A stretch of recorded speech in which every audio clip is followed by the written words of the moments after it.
Bismillahirrahmanirrahim. Assalamualaikum warahmatullahi wabarakatuh. Selamat siang ibu-ibu semua. Apa kabarnya? Semoga sehat selalu.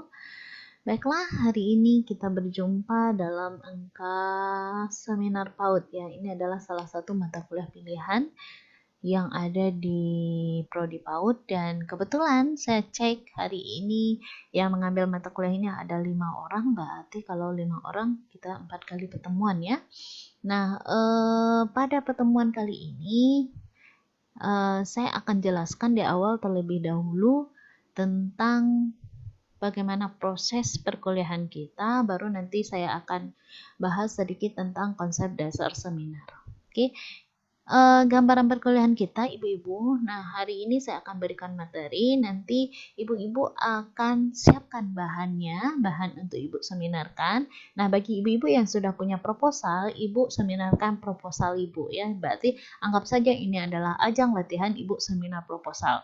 Terus setelah nanti saya kasih materi, ibu buat bahan. Kalau bahan yang sudah mengajukan proposal, boleh proposalnya yang dipresentasikan. Kalau yang belum, berarti ada bahan yang harus disiapkan untuk dipraktekkan ya. Dan saya berharap ibu-ibu yang telah mengambil mata kuliah ini sudah punya judul dan proposal, sehingga apa? Ketika ibu-ibu presentasi, saya sudah bisa mengkoreksi secara langsung proposal yang telah ibu tulis. Nah, mata kuliah ini sebenarnya secara umum, mata kuliah ini adalah salah satu mata kuliah puncak di PG PAUD yang dirancang untuk mengembangkan wawasan mahasiswa tentang permasalahan aktual dalam bidang yang berkaitan dengan pendidikan anak usia dini dan meningkatkan kemampuan menyusun, menyajikan masalah, serta dapat berperan aktif dalam seminar untuk meningkatkan keterampilan menyelenggarakan seminar dalam bidang pendidikan anak usia dini. Selain itu, ibu-ibu juga akan diarahkan untuk memiliki kemampuan berpikir dan menulis. Jadi dalam mata kuliah seminar ini, ibu-ibu diminta dulu berpikir, menulis, nanti menjelaskan apa yang ibu tulis di depan forum. Nah, salah satunya adalah di seminar. Nah, seminar itu kan banyak juga macam Bu. Ada seminar PAUD secara umum, ada yang seminar proposal. Minimal ibu sudah nanti dengan mengikuti mata kuliah ini bisa mempersiapkan diri untuk mengikuti seminar proposal ibu-ibu ya. Nah, tujuan mata kuliah ini apa? Untuk mengembangkan gagasan ide secara ilmiah serta mampu menuangkan dalam bentuk tulisan. Nah, sebenarnya kalau secara umum kita kalau seminar itu kan biasanya makalah yang kita presentasikan. Tapi kalau ibu-ibu nanti akan mempresentasikan proposal skripsinya. Nah, apa isi proposal skripsinya? Boleh tentang perkembangan sosial, emosi, semua aspek perkembangan anak, atau tentang dimensi pendidikan anak usia dini, baik itu metode, media, evaluasi belajarnya, manajemennya, strateginya, atau bahkan sampai ke bimbingan yang ada di PAUD ya. Nah, ini materi-materi yang bisa diangkat nanti di saat seminar. Begitu juga di judul kita kan yang berkaitan dengan PAUD. Nah, cakupan bahasan kita hari ini, yang pertama saya akan bahas tentang definisi seminar, nanti peranan seminar seperti apa, bahasan seminar seperti apa, presentasi yang baik itu seperti apa, dan presentasi yang buruk itu seperti apa. Ya. Jadi nanti ada hal-hal yang perlu ibu perhatikan. Tidak semua materi ini juga berlaku dalam seminar proposal kita. Ini seminar secara umum. Tapi nanti akan saya tegaskan mana yang boleh dan mana yang tidak boleh di seminar proposal kita. Nah, sekarang kita lihat apa sih seminar gitu ya. Ibu bertanya, pernah sering malah dengar kata seminar. Nah, bagaimana kita membahasakannya? Jadi kita bisa bilang bahwa seminar itu adalah sesuatu yang menjelang untuk pembahasan ilmiah hasil penelitian. Kalau di kita itu seminar proposal namanya ya. Yang namanya proposal itu berarti sebelum kita melakukan penelitian. Kalau proposalnya sudah disetujui, baru boleh dilakukan penelitian, atau proposalnya adalah pengajuan awal. Ide kita diterima atau tidak diterima. Di mana nanti ide kita itu akan kita presentasikan di depan ahli, kalau di kampus itu depan dosen penguji, yang akan dihadiri oleh beberapa hadirin. Nah, mungkin kadang-kadang hadirin itu ada yang menyanggah, ada yang memberikan pertanyaan. Nah, ini yang disebut dengan seminar. Nah, kenapa perlu ada seminar? Yang pertama, dalam seminar terlontar banyak ide-ide cemerlang, ya. Nah, kalau di seminar proposal, disitulah munculnya kajian proposal dari para pengkaji proposal. Disitulah muncul mana idenya yang bagusnya proposal itu seperti apa gitu ya. Terus tergalinya potensi-potensi yang tersembunyi. Nah, mungkin di instrumen ibu nanti belum pas lagi, digali.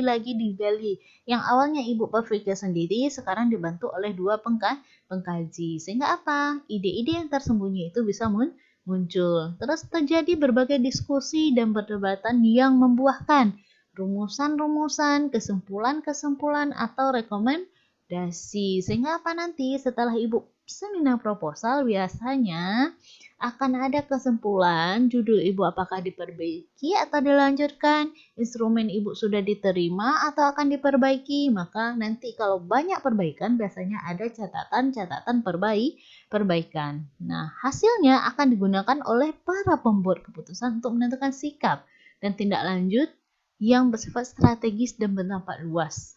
Nah, maksudnya apa di sini?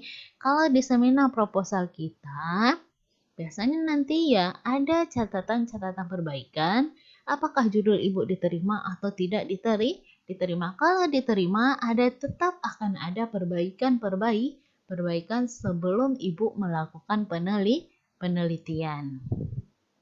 Terus, di keuntungan ibu mengikuti seminar proposal itu apa? Ibu bisa lebih memahami isi proposal ibu.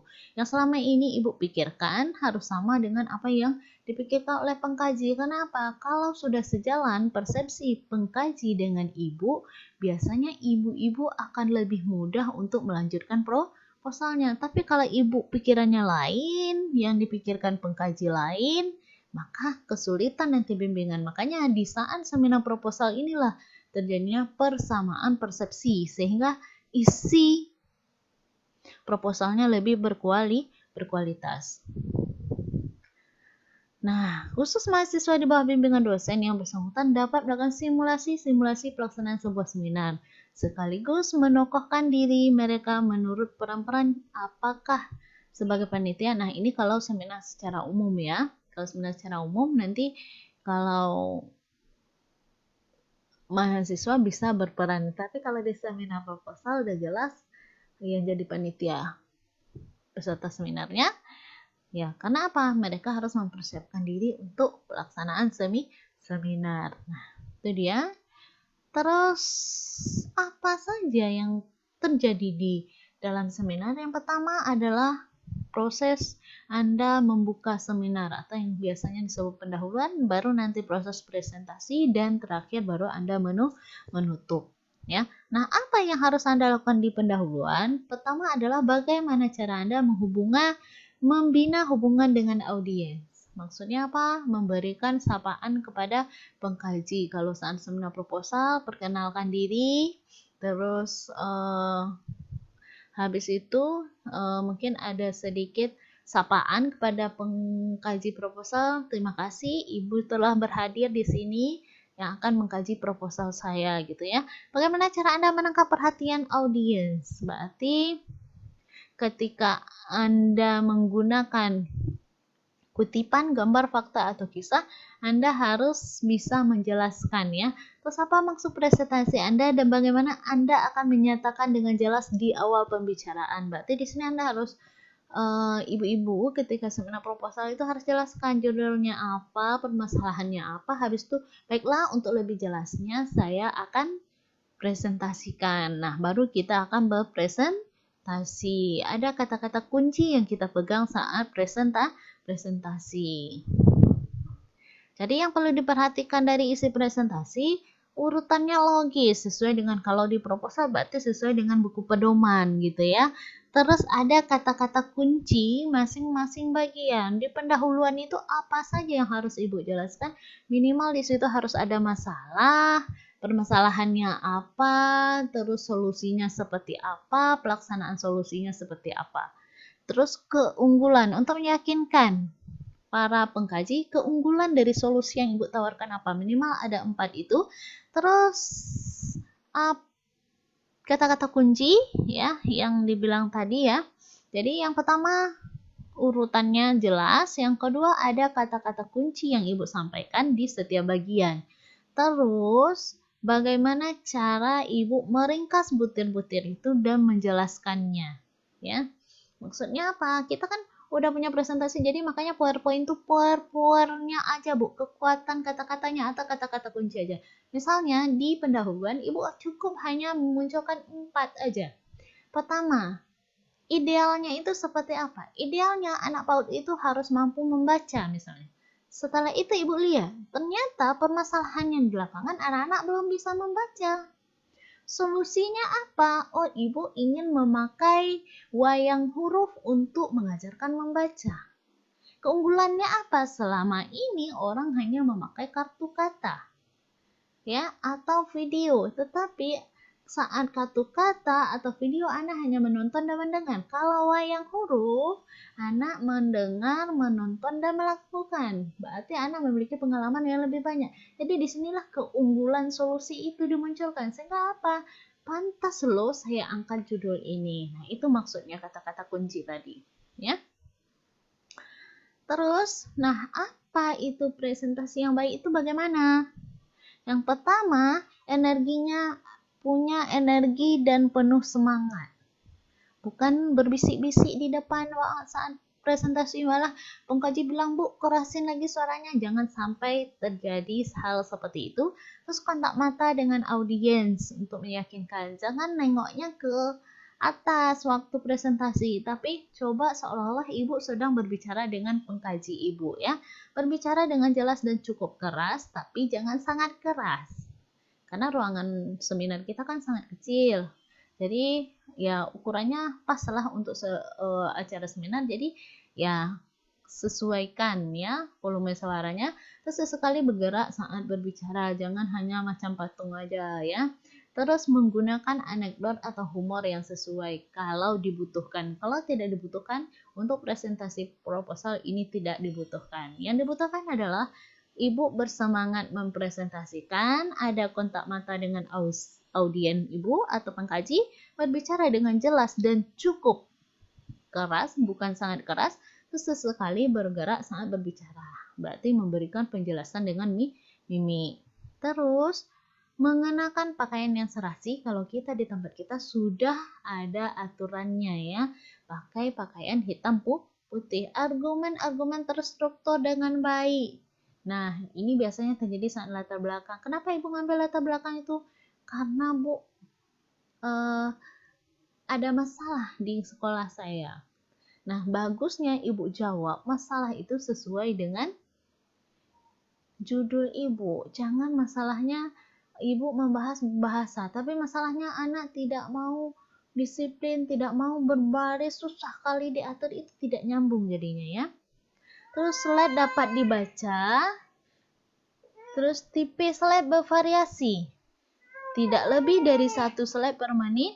Variasi teknologi lain mungkin dibantu video atau animasi. Terus selesai tepat waktu. Nah,